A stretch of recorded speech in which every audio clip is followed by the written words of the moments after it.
You're listening to the Very Serious Crafts podcast. We're very serious crafters. And we craft very serious crafts. Very serious. Hello, and welcome to Season 2, Episode 2 of the Very Serious Crafts podcast. I'm Heidi from Hands Occupied. I'm Mollie from Wild Olive. And I'm Haley from Red Handled Scissors. Today we'll be talking about new and new to us craft supplies, studio spaces, and the train of shame. Choo-choo! All aboard! Oh boy. So, this episode is coming out 2 days after our first ever live show, which, Yay! we did it! Yeah! We did it, guys. I mean, we don't know that we did it, but we think we did. We Yes. went to the live. It's January 3rd right now. It was a delight. Everyone was lovely. We had so much fun. Yes, thank you so much to the Chicago Public Library. Yes. Yeah. So It was yeah, super great. thank you I'm everyone sure. who came. Yeah. We're seeing the future. Yeah, future you guys are awesome. Or present you guys. Past you guys, gosh, I don't even know. Yeah. But jumping back to now, current time as we're recording this, my days have recently... I should actually ask you, Heidi, what have your days been filled with lately? Because we didn't even talk about you. You just talked about the live show. New Year's was good. Okay. Sorry, I'm just like Nice. throwing this out there. Okay, that's a good start. Thanks. Mollie's very nice. Yeah. But yeah, New Year's was a couple days ago. Christmas was good. I stayed up too late last night finishing a big section of a new design that's coming out in the fall. So Ooh. I'm sleepy but good. Yay. Okay. It's good. So how about that guinea pig? Yeah. I spent my Christmas vacation taking care of a sick so guinea pig. awkward. I know, but it's awkward taking care of a sick guinea pig too. Poor guinea pig. Guinea pigs. They don't like it when you squirt food down their throats. Except that, so this was Captain Cuddles, my fluffy, extra fuzzy Aw. guinea pig, and so she was sick and needed antibiotics and some force feeding. Her sister, who was perfectly healthy, though, thought that the critical care supplemental food was the best thing ever. And so now I know, like, if I ever need to give her Of course. treats, she would eat it off a spoon. So yeah, There we go. guinea pig is feeling back to normal again, I think, as far as I can tell. So that's a big relief. That is a relief. I was so worried. Yeah, it was, some people, like, it's just a guinea pig, except it's not just a guinea pig. It's a sweet little animal that I've fallen in love with, and It's your guinea it's pig. my guinea pig, and she's a honey, so, but also... Have you shared her name with our listeners yet? Because it's one of my favorite things. Yeah, it's she did. Yeah, Captain Cuddles is who was being taken care of, and her sister is Lieutenant Nibbles. And- yeah. So good. Yeah, they're a little team. But anyway, That's adorable. how about you, Haley? So, I have some pet-related news also, but it is of the exciting and new variety. So, as pretty much everyone who has listened to me cry multiple times on the podcast knows, my Simon cat passed away in October. And I have just this week welcomed a foster kitty named Mr. Big Stuff into, yeah, that's right, Mr. Big Stuff, into my home. And he is gigantic. He is both rotund and just very large. And he is a 9-year-old black cat, and he happens to be diabetic. So we are giving him insulin shots twice a day, and he does not really care that he's getting insulin shots, as it turns out, so that's fine. But he is really, really, really delightful and very chatty and does a little happy maraca tail thing every time that we see him.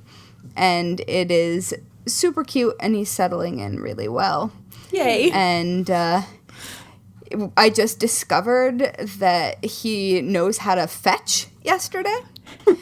And so I discovered this accidentally by throwing a cat toy out of the way, and then he took off running after it. And him taking off running is sort of like watching a clumsy Labrador puppy take off running. Because he's very big and he thunders through the apartment. But my friend Megan described him as running like a toaster with legs. And that's pretty accurate, I think. I think that you need to craft like some pieces of bread that you can strap on his back so that he actually looks like a toaster with toast popping up out of him. Like a sandwich board, do you mean? Yeah. Make him a bread-related sandwich board? Yeah. Oh, I'm in. Well, he's really, really chill, so it's entirely possible that it'll let me dress him up. I don't know, because I haven't tried yet, but maybe. So he's super cute and very delightful. And yeah, he's unfortunately at the vet having a glucose curve done to see if we need to change his insulin dosage. Otherwise, he would be chattering next to me, and you could all hear how adorable he is. But he's very cute. I can't wait till he does a little podcast cameo, inevitably. Yes. Oh, I am positive that will happen.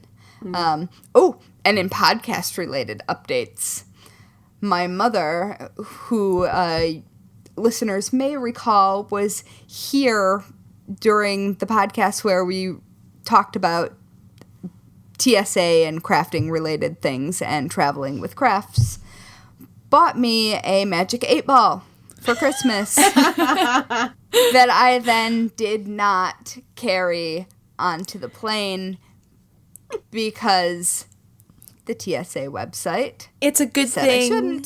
It's a good thing that you were not only traveling with carry-on luggage. It is very true. And if you have no idea what I'm talking about, you should go back and listen to episode 17, because my mom is delightful and the TSA is super wacky, and sometimes their website's hilarious. We'll have to have Patty back on the website or on the podcast again in the future.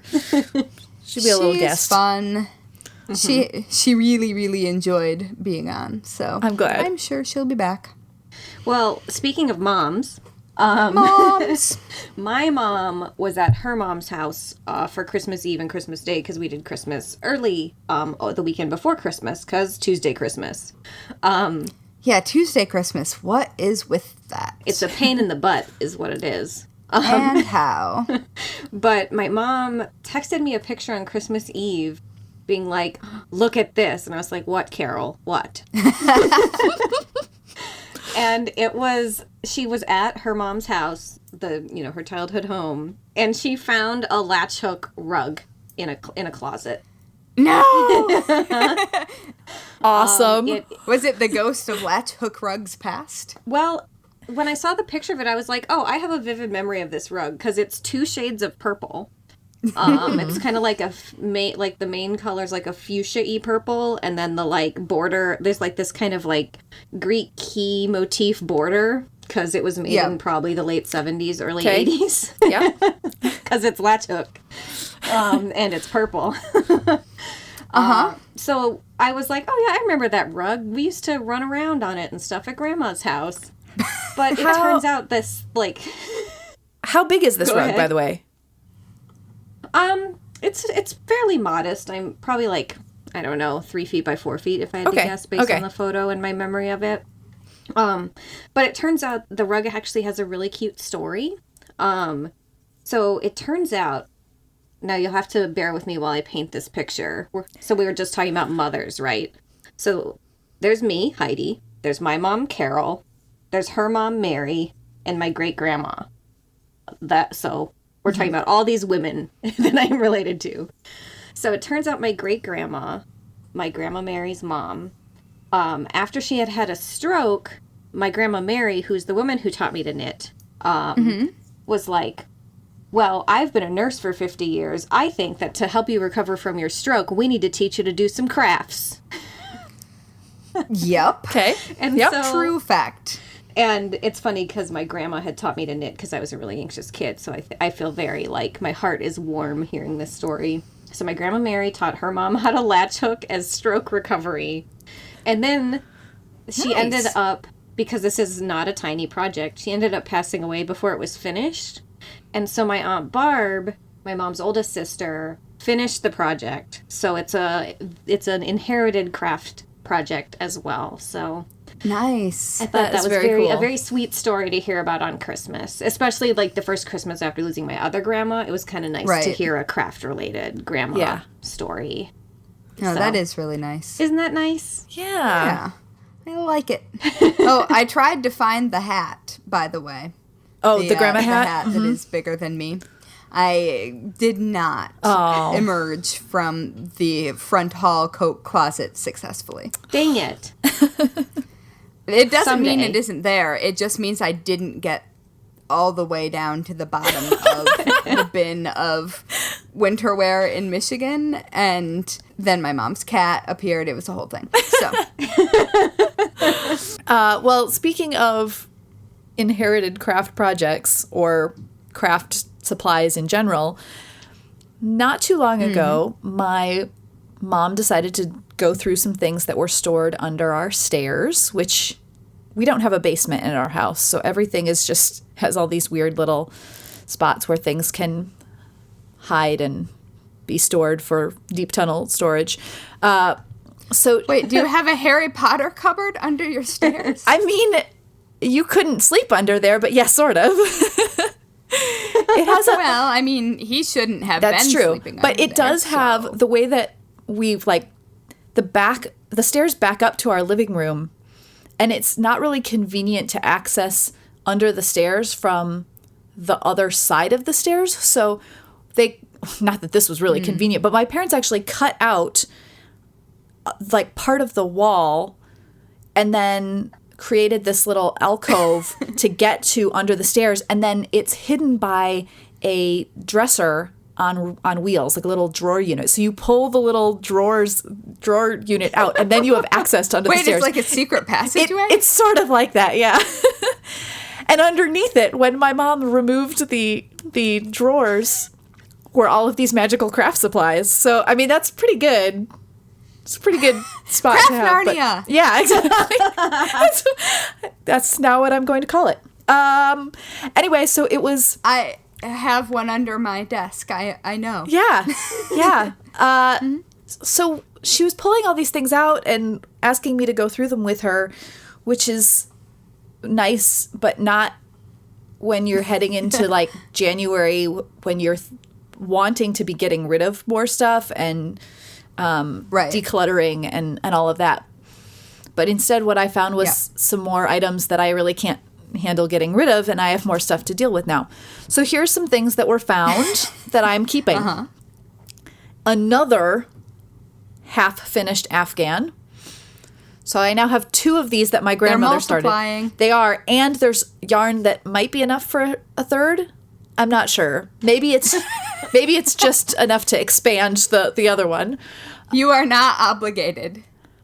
It's rough when it belonged to your grandmother, you know?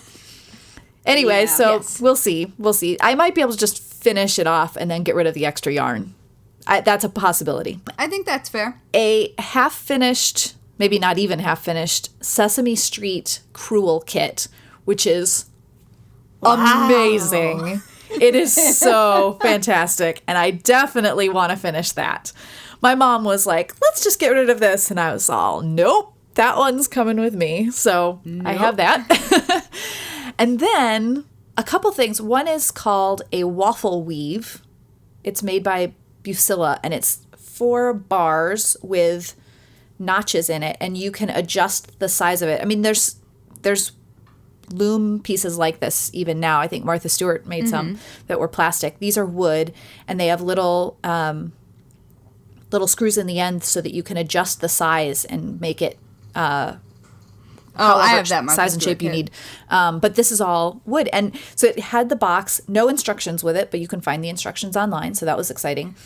75 cents was the original price on this, which I thought was just fantastic. And then also, that's delightful. I found a hexagon-shaped, it's a lap loom, and it's the kind that you would use to make, have you seen those things? You'd use yarn, and you wrap it around, and then you tie it, and they usually make these little, I don't know, like a trivet placemat. Different sizes. Sometimes they're little coasters and things like that.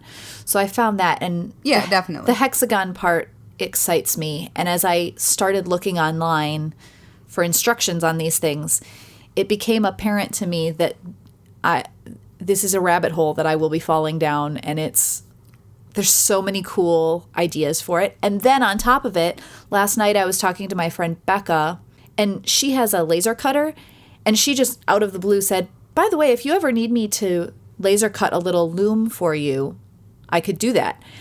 And so now I'm like, oh, cool. So yeah. And the possibility. Yeah, and I wanted to do a little more weaving this year, so now I have all of the options in front of me. So I'm excited about that. But really of course funny. Now I have more stuff to store. Oh well. I mean, yeah. And unfinished projects to finish. It is what it is. So while you guys have discovered vintage crafts and such, I have brought a few new additions into my craft room that I'm pretty excited to put to work in the new year. So I finally got a pair of actual red-handled scissors from Merchant & Mills. I can't believe you didn't have those before. My brand is no longer a lie. Well, I mean, I have scissors with red handles, just not that kind of, just not like sewing shears. Okay. Mm-hmm. So now I have some, and thanks, Mom. So that I'm excited about, and I don't have anywhere on the scissors wall to put them, and so I'm gonna have to make some tough choices, guys. It's gonna be rough. I also got some gridded modular blocking mats, so like the foam mats that, like the little kid playroom foam mats that hook together. Mm-hmm. Well, I got basically that, but with grids on it Cool. For blocking things, and I'm pretty excited since I have like big blocking mats, but I don't necessarily have. I like the idea of having the flexibility to build out like different shapes and stuff like that. I keep thinking I should get some of those. Yeah, and so I'm excited to see how those work, especially since they break down and can be stored in like a much smaller area than a like big full-size mat. Mm-hmm, so I think that'll be easier to store. Yeah. So I'm pretty excited about that, and I also have, I also got some of the Knitter's Pride blockers because Heidi was talking about them at some point on the internet. I don't think on the podcast, but so I just couldn't stop thinking about them. Oh, and my brother-in-law's walking through. I also got a new book to add to my reference shelf, and my reference shelf is maybe my favorite shelf in the craft room. So I got the Knitter's Dictionary by Kate Atherley that just came out. She's great. Yeah, she is great, and so I'm pretty excited to. I don't necessarily need it, but I want it on my reference shelf. You know. Yeah. I love her Twitter too. If anybody's into Twitter. Too. She's hilarious. Yep. Good picks. Yeah. Yeah, so I'm pretty excited. Like, not a going overboard of bringing in new things. I mean, I know I'm supposed to be getting rid of things, but I feel like these are all good, useful additions. And also those blocking mats and those knit blockers, you're going to use a lot. And they, like you say, they completely collapse down. They have their own little containers that they come in. Yeah. Like, you can't go wrong with that stuff. And I'm so excited about those knit blockers. Mm-hmm. Like, since you posted about them, must have been on your Hands Occupied Facebook page, I have been longing. So yeah, Yeah, they were, a set of those blockers was one of the read-along, knit-along prizes, because Knitter's Pride is really nice. Thumbs Yay. up. Not a sponsor. But they could be. No, not a sponsor. Just excited.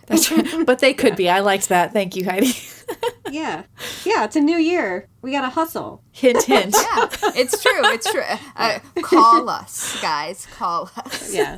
Well, speaking of hustling, so the thing that has consumed most of my brain this week, other than, 2 weeks in a row of holidays and such, and being on a design deadline, I have just about finalized all the details on a studio space outside of my house.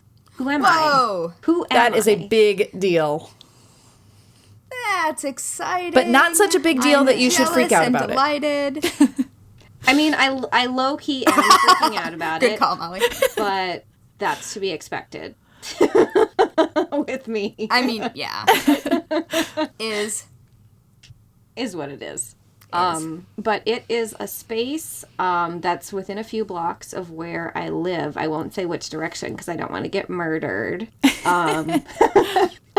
I mean, I don't think they know exactly where you live, but it's also great to not get murdered. Yeah. Yes. Not getting murdered. No, we're into it. A plus.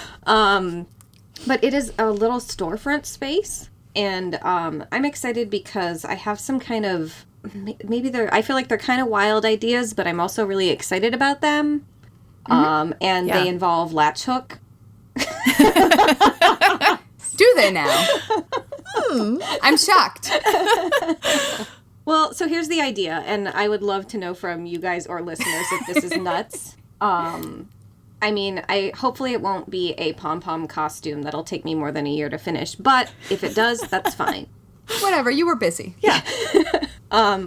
But since it has this storefront space and there's a decent amount of walking traffic by it, I thought it might be fun to actually use the big picture window as a space to slowly work on a larger scale, more like artier latch hook piece or weaving piece or tapestry.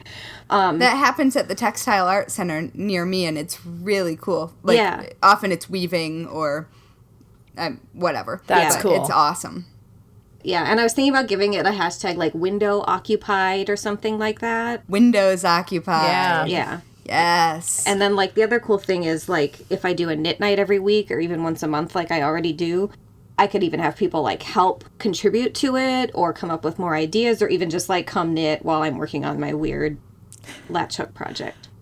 That's fun. Yeah. And I love it. Yeah. And I'm coming over. I mean, I'll be there in, 14 hours? Sure. That's about how long it would take to 15 hours. Yeah. I don't know. It depends. I go the speed limit. Okay. Yeah. And New York to Chicago, you never know about that rush hour. If my mom's driving, it would take 12. Oh. Okay. Yeah. Anyway, so speaking of kind of ambitious projects, what are you thinking about, Mollie? Yes. Well, when I get this way sometimes just like on a Monday. I get this way at the beginning of a new month. Definitely I get this way at the beginning of a new year where you have all of these great new ideas and plans that you want to do. Actually, whatever. I do this just anytime. You never know when some big idea is going to come along and you're so excited about it. And then inevitably there's 8 new ideas that all come and they all take many, many, many hours. And so I've been having that going on. I started a new theme for the year, which I do on my blog every year. This time I'm doing the Jam of the Month Club because I just thought that would be fun to do some kind of new fruit jam jar each month because I'm weird. I love jam. Right? Wow. So I'm doing that and I'm thinking about all of the things that could go along with that because there's a theme that I can work with there. But then I also was thinking about That's fun. a whole bunch of other projects. I may have started swatching for a new knit design that I have in mind. And there's all of the other things as well. And I was telling my friend about this, and she says to me, should I encourage you or rein you in? And I said, both? Right? Because it's a reasonable and valid question. It is. So this is my thing, is I'm doing this balancing act between having all of these things that I want to do, and that's good because it's nice to have new fun ideas, and I enjoy that, but also the realism of how much can I actually do and not wanting to end up feeling devastated and like I've let myself down at the end of it all. So that's my current state.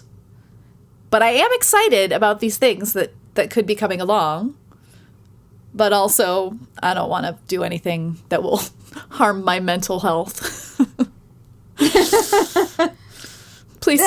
That's fair, and that's always the risk that you run when getting excited about many things in many different areas. Yeah. Yeah. I think we can all relate pretty hard. Yeah, like it's taking everything I have not to be like, I'm going to do a new entire custom storefront design every single month in 2019. I already know that I should not do that. Yeah, no, that's not a good idea. Like quarterly would be stretching it. Yeah. Yep. That's what a smart brain says. But an annual thing that grows, that would be cool. Yeah. Like one single thing that just evolves over the year. I could see that. Yeah, something that you kind of, it's like a palette that you add to along the way, and that maybe it can change and adapt a little bit as the time passes, but where generally it's one big thing. We're helping. Yeah. The Jam of the Month Club is kind of that type of idea where it's one theme that I carry throughout the year, but then there's all these little extra elements that go with it. The big part of it... I really like that. It's so cute. Thank you. The big part of it, and by the time that this episode comes out, I will have shared this already, I think, on my blog, is the idea is each month we'll also have a free embroidery pattern of a jam jar or something. You know, marmalade is the first one. But I want to have them go together in an English paper piecing mini quilt that looks like a shelf with all these little jars on it. Yes. Oh my gosh. So I love it. That is a good idea. Yes. That's the Yes, please. That's the one I'm focusing on, and then the extra ones we'll see what happens. And I like it. And the sweater that I'm designing as well. So yeah. Anyway, Haley, what are you enthusiastic about? What am I enthusiastic about? Yes. Guys, I gotta break some news. So you know how we've been talking about Punch Needle the entire time this podcast has existed? What? Yeah, right? Mm-hmm. I know. It comes as a surprise to everyone. Last night, I finally tried Punch Needle. Yay! And it worked. Bigger yay! It worked the first time with no problem, completely even stitches. Mm-hmm. And it's because you're using that Oxford tool. The yarn kind is way easier than the embroidery kind. Oh, I'm sure. And it is a yarn punch needle set. But I really, really expected to, like, turn the thing over after I did the first line of stitches and see just chaos. I like a knot that wasn't even possible to have formed. I was sure was going to be there, possibly monsters. I didn't know. I turned it over, perfectly even humps of stitching, and I was just like, I'll be oh, oops. Guess we're gonna bleep that. All right, we'll do that. It's a genuine reaction. Punch needle. So, it works. Yeah. But I was so surprised because it's the kind of thing, much like cooking in a crock pot, that is touted as this thing that's, like, supposed to be super easy and everybody can do it, and I cannot do it. Oh dear. And so I'm pretty delighted, and I'm using this kit from Fancy Tiger Crafts that is this mountain design that then you sew into a pillow. So it came with the monk's cloth and the backing fabric, and also the pillow. Well, I think I bought the pillow insert separately, and so it's going to be this cute little modern mountain scene that is not unlike Heidi's Intarsia mountain design, actually. Yes, It's sort of reminiscent that on of that. Instagram. Yeah. Yeah, and I agree with that person. I really, the design's super cute. It is. Yeah, and Not it's mine, nice that and one. simple. Well, mine's cute. Yours but that cute too, one's yeah. also cute. Yours is also super cute. And so I'm like, it worked, and now I'm kind of looking forward to this project. I thought it was going to be like a slog, but it's cool. And the Oxford punch needle tool feels really good in the hand. Like, it is not a cheap tool. And I hesitated, Yeah. but it's nice, and I'm glad that I bought that one instead of starting out with one of the tools that some of us have already had not so successful runs Yeah. with. So I had my bad go with one that was designed for embroidery floss, and it was just frustrating. And I kept, obviously I've been putting this off, but after your text message last night about the success of your Oxford experience, and of course, I mean, Heidi, don't you have the Oxford one too, right? Yep. What size do you have, Heidi? I have the Is size yours yarn 10. or embroidery? Mine's yarn. I have the size 10. I have the same one that you have. Okay. Yeah. Well, I bit the bullet and I got one. I ordered one actually just before we started recording this podcast today.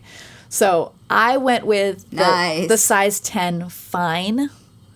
So it can do worsted weight yarn down to like sock yarn is what's recommended. So I went for a little bit on the smaller side because the 10 regular says it can do bulky yarn, and I thought, I don't know that I want to be going big with this. So fingers crossed that I've chosen wisely. I mean, we shall see.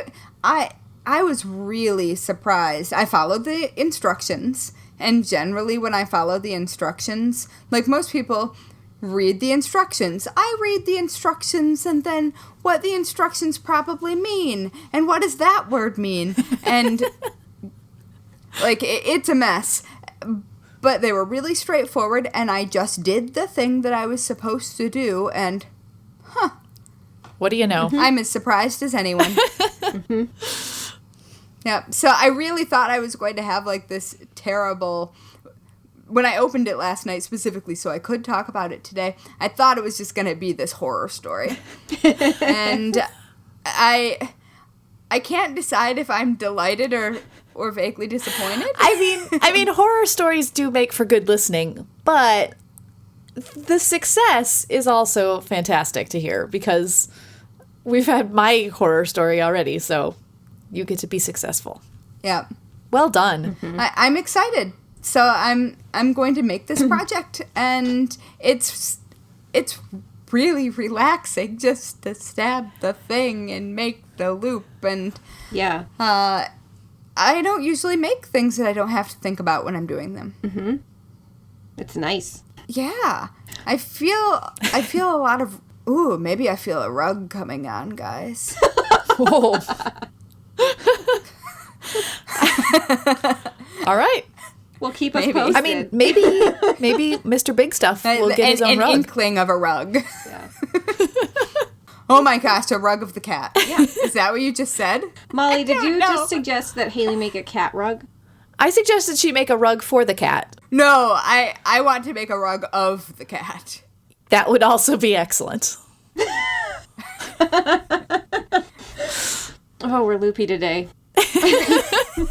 Wow, yeah. So that happened. Well, we could also edit that miscommunication out and hop to Train of Shame if you guys are up for that. Kind of liked that miscommunication. I really did think that I mean- Mollie was expressing an idea to make a cat-inspired piece of art here.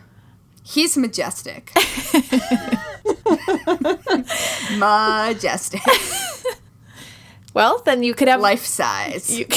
Yes, make the rug life size. There it is. It would be huge. Huge. Oh dear. And I think you should Wow. also write Mr. Big Stuff, like, on his torso in the rug. In, like, a cursive. Oh, yes. Yeah. All right. So we've planned that project. Yes, we have.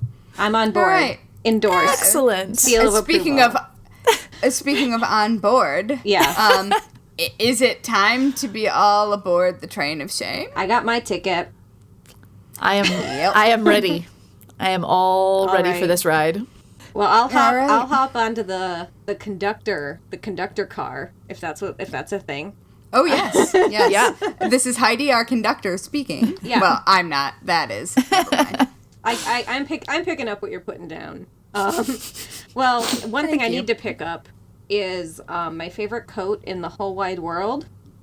It's beautiful. I get compliments on it whenever I walk around in the street. Whenever I post a Instagram where I'm wearing it, people love it. It's my most complimented item of clothing. But what people don't realize, unless they see me take the coat off, is that the inside looks like it has been mauled by a series of cats.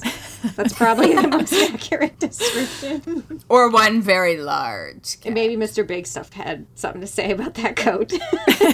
You never know. But from day one, this coat, which I got vintage, has needed a new liner, but I didn't make one or patch it or anything. So it's just progressively gotten worse because I've had the thing for like 4 years. So my train of shame is I have a coat that's busted on the inside. And I need to fix it. Well, That's and all. Relatable mending. it is because I mean, I received a coat secondhand from someone who probably bought it vintage, if I were guessing. And it came to me with one pocket that was severely messed up, like hole through the lining. And I used it that way for ages. And then I finally replaced the pocket lining. And I did it in really cute fabric because why not? I also made the pocket larger at the same time, not as large as Poppin's pockets, which goes back a few episodes. We will put a link to that in the show notes so you can listen to that That's a deep delight cut. if you haven't. Poppin's pockets. That's right.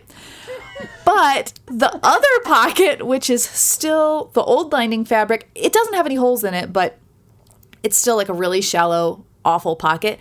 I never replaced it to match the other pocket. Someplace I actually have the pocket cut out of the matching fabric. Who knows where that is?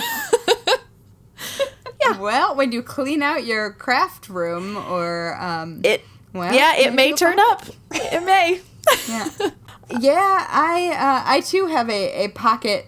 I have a NASA flight jacket for Apollo 11. Cool. And Nice. it has not a real one, guys, a children's reproduction because I am mini. That's fun though. But the pocket, the seam on the pocket didn't quite catch all of the pocket seam. And so since I've had it, it has a hole. It keeps getting a little bit bigger. It would have taken 2 seconds to whip stitch that shut when I first noticed it. Oh well, alas. Anyway, we've all piled into Heidi's car. Maybe we should all get tickets of our own. Yeah. Yes. In my own train of shame car, I am back to having trouble counting. This time it's on a knitted lace-ish shawl called the Hot Oatmeal Shawl. And it's by Sweater Freak Knits, if I remember that correctly. Anyway, I love the pattern. It's really pretty and not that difficult, except that in the lace section, you always start with just a different number of stitches to fix the pattern, and then it repeats from there. But I keep forgetting where I am in the pattern, and so it's a problem.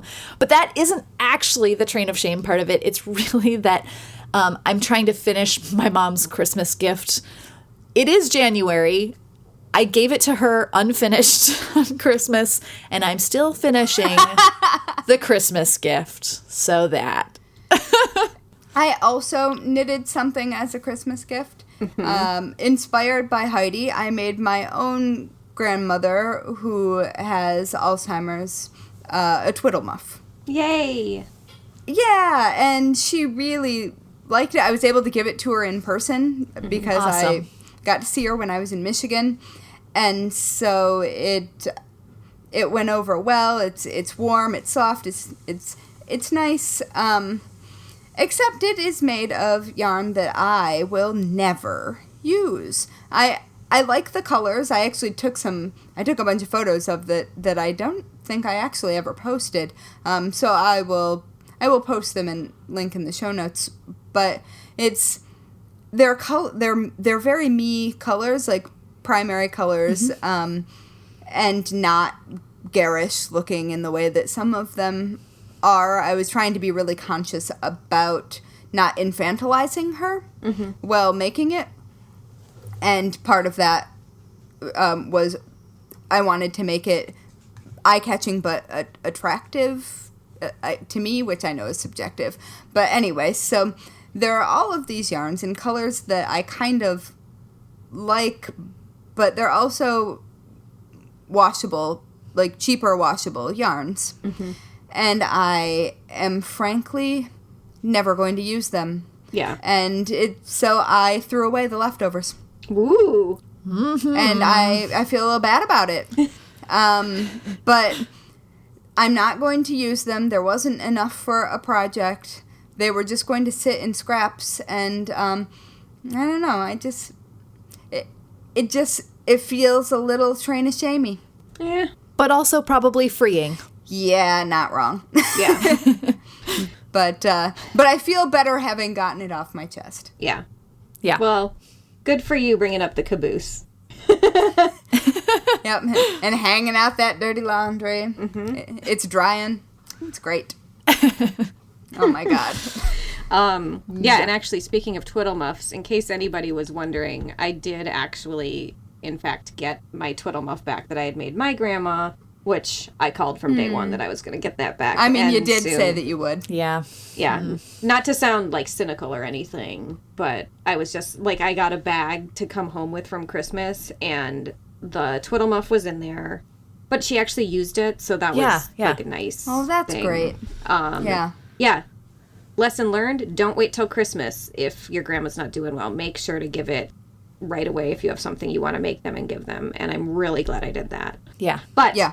I also got back her very last work in progress. So I don't know what I'm going to do with it. Like, it still has the embroidery hoop on it and everything, so I might frame it or something. But anyway, Twiddle Muffs made me think of all that. Yeah. So, Oh, that's nice. yeah. So shout out to Charlene, and what's your grandma's name, Haley? Jean. Jean. Charlene and Jean. Shout out. It's a good Twiddle pair. Muffs. Anyway, so on that note, that kind of smiley but bittersweet happy moment, I think this episode's a wrap. What do you guys think? I think so. I think I think so. it's right. time to go, like, work on all of those ambitious projects we have in mind. And probably to do some punch needle. Yeah. Yeah, I got a studio to put together. Ugh. Whatever, it'll be fine. Yeah. It will. And I will see you guys in person soon. I'm pretty excited about that. I know. Yeah. Good stuff. All right. All right. Well, Thanks for listening, everyone. thanks everybody. Yeah, talk to you guys later. Sounds good. All right.